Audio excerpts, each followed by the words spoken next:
माँ, मैं आपको कैसे समझाऊं कि मैं उस गांव की गंवार सुषमा से शादी नहीं करूंगा। आप समझती क्यों नहीं है? मैं उसके साथ एडजस्ट नहीं कर पाऊंगा। ना तो उसे शहर के तौर तरीके समझ में आएंगे और ना ही वो मेरे साथ कहीं बाहर जा पाएगी। अच्छा, तो अब तू मुझे बताएगा है कि तेरी शादी किस लड़की से करवाऊंगी।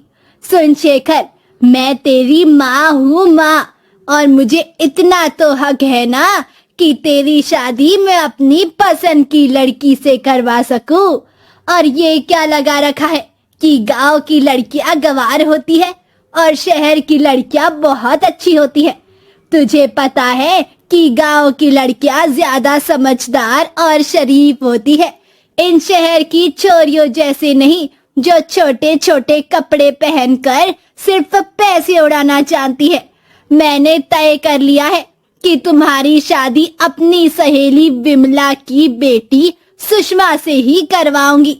और अगर तुझे मेरी बात नहीं माननी है तो तू ऐसा कर कि मुझे जहर खिलाकर मार दे, और फिर तुझे जिससे शादी करनी होगी तो कर लेना, लेकिन मेरे जीते जी तो मेरे घर में शहरी बहू नहीं आएगी, बस। ये कहानी है राजश्री देवी की, जो अपने बेटे शेखर के साथ मुंबई के पास के एक छोटे से गांव में रहती है। पति के जाने के बाद राजश्री देवी ने अकेले ही बेटे को पढ़ाया लिखाया और बेटे को इस काबिल बनाया कि आज शेखर एक अच्छी कंपनी में नौकरी कर रहा है। पर शादी की बात को लेकर माँ और बेटे में बहस चल रही है, क्योंकि शेखर को उसकी माँ की पसंद की हुई लड़की से शादी नहीं करनी। पर राजश्री देवी ने भी ठान लिया है कि बहू तो वो गांव की ही लाएगी। ठीक है माँ, अब आपकी जिद के सामने मैं हार गया हूँ। आपको जो ठीक लगे करें। मैं सुषमा से शादी कर लूंगा। शेखर ने माँ की बात मान ली और सुषमा से शादी करने के लिए तैयार हो गया, और अच्छे से मुहूर्त में राजश्री देवी ने शेखर और सुषमा की शादी करवा दी। आओ बहू आओ, तुम्हारे नए घर में तुम्हारा स्वागत है। इस कलश को अपने पैरों से गिराकर अंदर आओ। सुषमा अपने ससुराल आकर बहुत ज्यादा खुश थी, जहाँ पर उसे माँ जैसी प्यार करने वाली सास मिली थी। लेकिन वहीं शेखर सुषमा से शादी करके बिल्कुल भी खुश नहीं था। वो अपनी माँ की जिद के सामने हार गया था, लेकिन सुषमा को अपनी बीवी मानने को बिल्कुल भी तैयार नहीं था। सुनो, तुम ये मेरी पत्नी बनने का नाटक बंद करो। मैंने तुमसे शादी सिर्फ और सिर्फ अपनी माँ के कहने पर उनकी जिद में आकर की है। मैं तुम्हें अपनी बीवी का दर्जा कभी भी नहीं दूंगा। जाओ नीचे बिछावन लगाकर सो जाओ, मुझे सुबह ऑफिस के लिए जल्दी उठना भी है। शेखर की बात सुनकर सुषमा के तो होश ही उड़ जाते हैं। जहां वो अपने सपनों को सजाए शेखर के घर में आई थी कि वो नई जिंदगी की शुरुआत हंसी खुशी से अपने नए परिवार के साथ करेगी। पर शेखर ने उसके सारे सपने एक पल में तोड़ दिए। अगले दिन माँ, मुझे ऑफिस जाने में देर हो रही है, मेरा लंच पैक कर दो। माँ जी मंदिर गई है, ये लीजिए, मैंने आपका लंच तैयार कर दिया है और टेबल पे नाश्ता भी रख दिया है। ये क्या बना के रख दिया तुमने? सुबह सुबह ये सब क्या है? मैं इतना ऑयली पराठा खाऊंगा? तुम्हें इतना भी समझ में नहीं है कि सुबह मैं इतना ऑयली खाना नहीं खाना चाहता हूँ। गांव की गंवार कहीं की। इतना कहकर शेखर बिना नाश्ता किए ही वहां से उठकर चला गया। ये सब देख सुषमा को बहुत ज्यादा बुरा लगता है। उसे समझ नहीं आता कि आखिर वो ये सब कुछ कैसे ठीक करेगी। वहीं दरवाजे पर खड़ी उसकी सास ये सब कुछ देख रही होती है और वो सुषमा के पास आती है और कहती है, बहू, तुम चिंता मत करो, समय के साथ साथ सब कुछ ठीक हो जाएगा। अभी शेखर थोड़ा नाराज है, पर कुछ दिनों में सब कुछ अच्छा हो जाएगा। वहीं दूसरी ओर अपनी शादी से फ्रस्ट्रेट होकर शेखर ऑफिस पहुंचता है और अपने दोस्त के साथ लंच करने बाहर आ जाता है। तभी वहां उसकी टक्कर आरती नाम की एक लड़की से हो जाती है और वो आरती को संभाल लेता है। एक्सक्यूज मी, आप ठीक तो है ना? सॉरी, मेरा ध्यान कहीं और था। नो वरी, मैं ठीक हूँ। और आप? जी जी, मैं भी ठीक हूँ।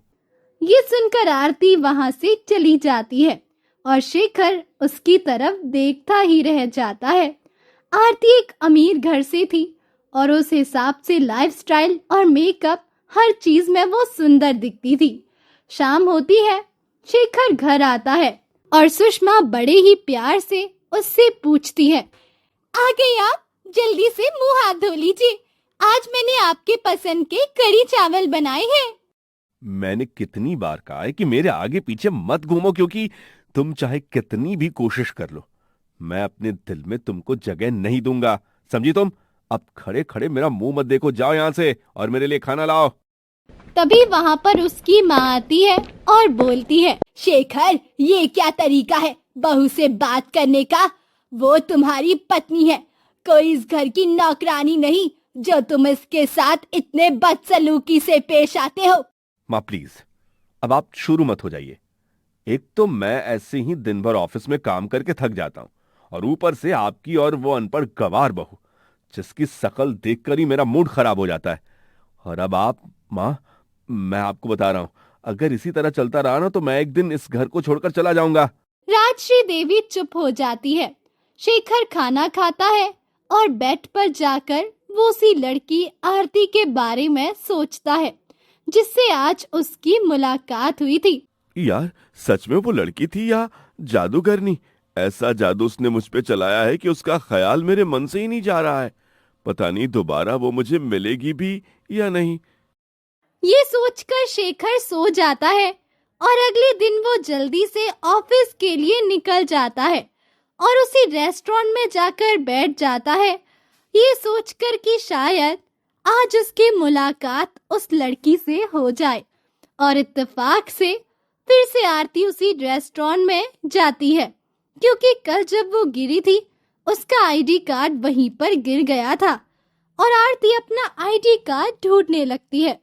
शेखर उसे देखकर मन ही मन बहुत खुश होता है और झट से उसके पास आकर आरती से बोलता है, हाय, कैसी हो? पहचाना आपने? कल आपको मैंने गिरने से बचाया था। हाँ, गिराया भी तो आपने ही था। वैसे आप यहाँ क्या कर रही हैं? वो एक्चुअली कल मेरा आईडी कार्ड यहीं पर गिर गया था, वही ढूंढने आई हूँ। चलिए, मैं आपकी मदद कर देता हूँ ढूंढने में। इसी बहाने आपसे थोड़ी बात भी हो जाएगी। वैसे आपका नाम क्या है? मेरा नाम आरती है। अच्छा, बड़ा ही प्यारा नाम है। चलिए, यहीं पास के कैफे में चाय पी कर आते हैं। और फिर इसी तरह अब हर रोज शेखर आरती से मिलता और अपनी पत्नी सुषमा से ढंग से बात भी नहीं करता। बस घर आता, खाना खाकर वो आरती से फोन पर बातें करने लग जाता। इसी तरह दिन बीतते गए और एक दिन आरती ने शेखर से कहा, शेखर, हम लोगों को एक दूसरे के बारे में जाने हुए 6 महीने बीत गए, पर अभी तक ना तुमने अपनी फैमिली के बारे में बताया और ना ही उनसे कभी मिलवाया। तुम कहीं मुझसे कुछ छुपा तो नहीं रहे हो ना? देखो शेखर, मैंने तुमसे पहले भी कहा है, मुझे और मेरे परिवार वालों को झूठ बिल्कुल भी पसंद नहीं है। आरती की बात सुनकर शेखर घबरा जाता है और हल्कलाते हुए बोलता है, ये तुम कैसी बात कर रही हो आरती? मैं भला तुमसे कुछ क्यों छुपाऊंगा? अच्छा, तुम्हें मेरे परिवार के बारे में जानना है ना, तो मैं बता रहा हूँ। मेरी फैमिली में बस मेरी माँ है जो गांव में रहती है, क्योंकि उन्हें शहर में रहना बिल्कुल भी पसंद नहीं है। और बस एक बार शादी हो जाए तो फिर तुम्हें माँ से भी मिला दूंगा।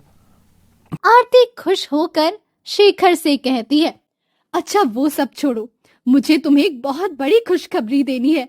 पापा ने पंडित जी से हम दोनों की शादी का मुहूर्त निकलवाया है और तुम्हें पता है, हमारी शादी की मुहूर्त ठीक 15 दिनों के बाद ही निकली है, जिसके बाद मैं ऑफिशियली तुम्हारी पत्नी बन जाऊंगी।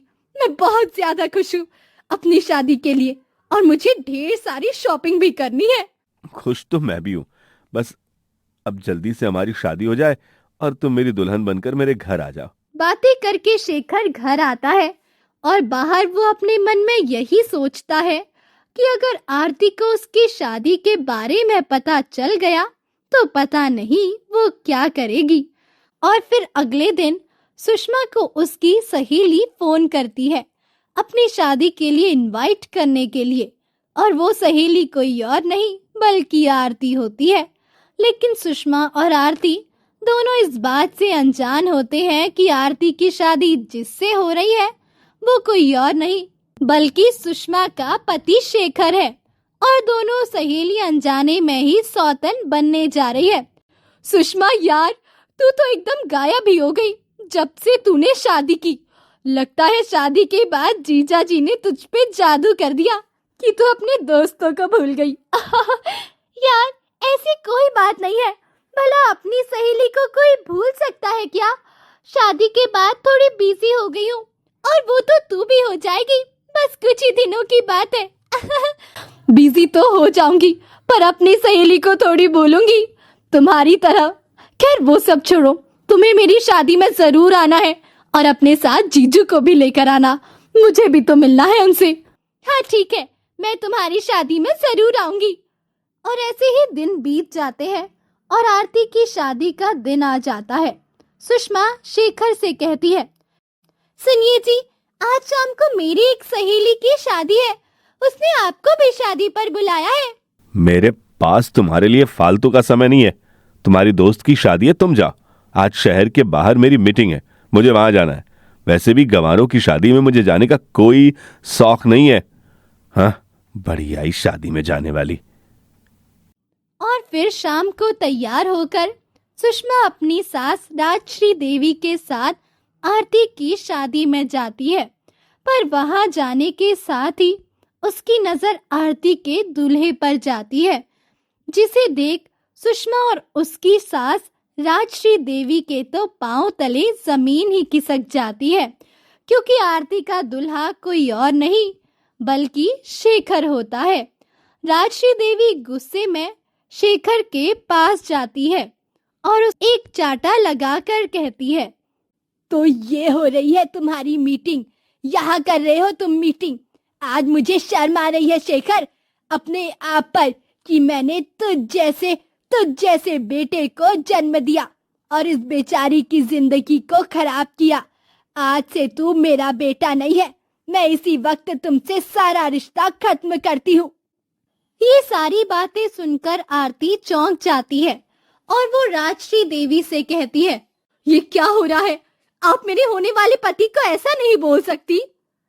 तभी सुषमा आरती को सारी बातें बताती है कि शेखर उसका पति है जिससे वो शादी करने जा रही थी। सुषमा की बात सुनकर आरती को बहुत गुस्सा आता है और वो शेखर से कहती है, तुमने मुझे इतना बड़ा धोखा दिया, मैं तुम्हें अभी पुलिस के हवाले करूंगी। और आरती पुलिस को फोन करने लग जाती है, पर सुषमा हाथ जोड़कर आरती के सामने खड़ी हो जाती है और रोते हुए आरती से कहती है, मैं जानती हूँ आरती, इन्होंने बहुत गलत किया, पर इनके बदले मैं तुमसे माफी मांगती हूँ। प्लीज प्लीज इन्हें माफ कर दो, पुलिस को फोन मत करो आरती, मत करो। आरती सुषमा की बात मान लेती है और शेखर को माफ कर देती है। इधर शेखर को बहुत बुरा लगता है और वो हाथ जोड़कर सभी लोगों से माफी मांगता है।